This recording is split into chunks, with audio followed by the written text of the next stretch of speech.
I'm delighted to speak to a player who lit up the Olympic Games Tokyo 2020 with his fabulous attacking performances for South Africa last year. Dayaan Cassiem, thank you so much for talking to us. How are you?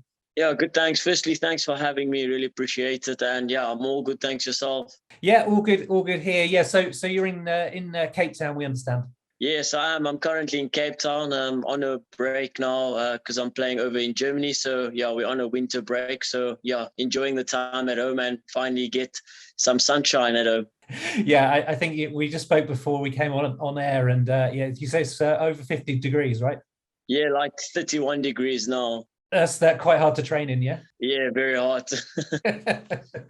Okay, so well, the first thing we'll talk about is the fact that your goal against Belgium last year at the Olympics, it finished third in the best goal of 2021.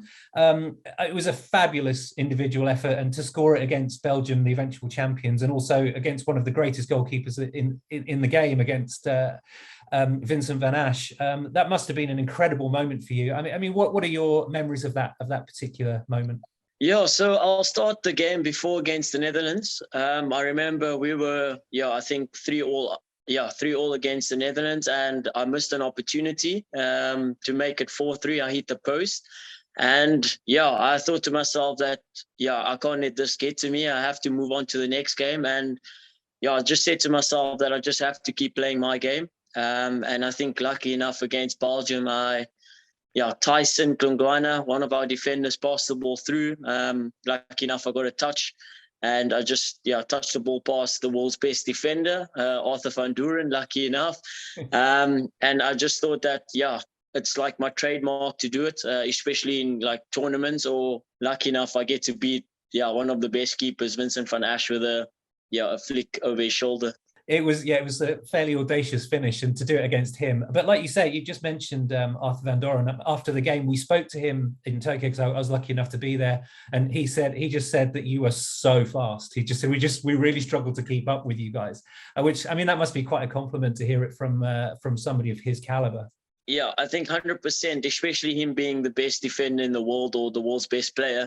I think once you beat someone like that, it's like you achieve something that's big, and also scoring against like the best team in the world. They won the FIH World Cup, the Pro League, and also the Olympics. So I think to score against such a team, it's always a privilege and honor, and especially to score at the Olympics. I think it's always been a dream for me, and I'm lucky enough that the dream came true. So hopefully at the next one, we get to do well at the Olympics next time. Absolutely. And well, I mean, staying at the Olympics, the second best match of 2021, as voted for by the fans, was your 4-3 victory against Germany, which was, I mean, that was an incredible game. I mean, again, the Germans, an absolutely unbelievable team, world class, considered by many as potential winners of the competition. You were 3-2 down at half time, and then you won 4-3, and your brother got the winning goal, Mustafa. I mean, what are your memories of that match?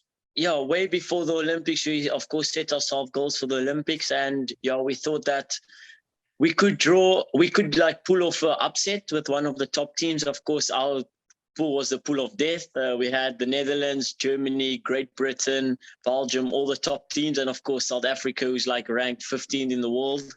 And if you look at the other teams, they're all like ranked like 10 and high, 1 to 10. And one of our goals was to beat one of the top 10 teams in the world. And lucky enough, we got to beat Germany.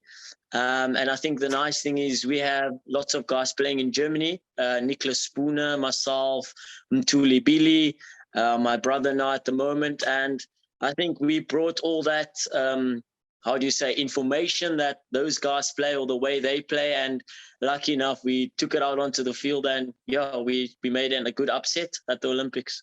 Well, that's the thing. It really was. I mean, it's interesting. We spoke to Austin Smith, your legendary defender. We spoke to him ahead of Tokyo, and he was explaining that how difficult it was for you guys to train as a team with the COVID situation. You just hadn't managed to get hardly any pitch time at all. I mean, looking back on Tokyo 2020 and taking that into consideration, you must be very proud about what you guys achieved in Tokyo, I think. Yeah, I think 100%. I think especially, as Austin said, we didn't have any training sessions. We met like 2 weeks before the Olympics. And of course, like, as you know, as South African hockey, we're not financially stable. So to move us up and down, it's a bit tough. We have to cough up our own money out of our own pockets. So I think with all that, preparation that we had, I think we did really well. I think that if, we did at least beat another top team, then we would have been in a quarterfinal. And I think for South African hockey, for us to actually qualify now, moving on to the Pro League, I think that's an awesome opportunity and gives us more opportunity to play more games, which we're struggling at the moment. We don't play enough, international games, so it's really tough for us, to compete. But after the Olympics performance, I think we have a good opportunity to see what happens in 2022. Well, that's the thing. I mean, 2022, it promises to be a very, very exciting year for you guys from South African hockey. You mentioned the Pro League. I mean, how excited are you about the opportunity to play in the Pro League for this one season? Yeah, I think it haven't sunk in yet. I think it's a really cool initiative for FIH, but also for South African hockey. I think it's the first time that the South African team has been, announced to play the Pro League. It don't always happen. And I think, after hard work at the Olympics, it actually, like they say, hard work pays off. So at least we got to play, we get to play at the Pro League. And I think that's something that we always wanted to achieve. That was one of our goals prior Olympics. And I think, we as a team, we're really excited and, we're keen to play against the big boys. Absolutely. And I'm sure for you and your brother, that'll be an amazing experience. I mean, how has things changed for you both since the Olympics? I mean, because your performances were so eye-catching. Did you notice that there was a lot more interest in you and your brother after the Tokyo Olympics? Yeah, interesting enough, like before the Olympics, of course, or prior to Olympics, of course, we didn't get as much offers because we played in Mönchengladbach in Germany.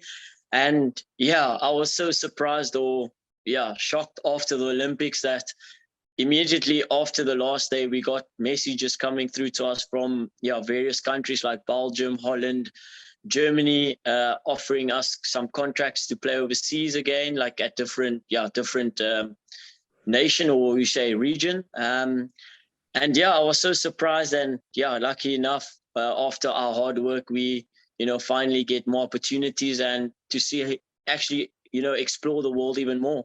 Absolutely. Well, look, the very best of luck for everything that comes to you guys in the future. And we really look forward to seeing you in the FIH Pro League later this year. Thank you very much. Really appreciate it. Thanks for your time. You're most welcome.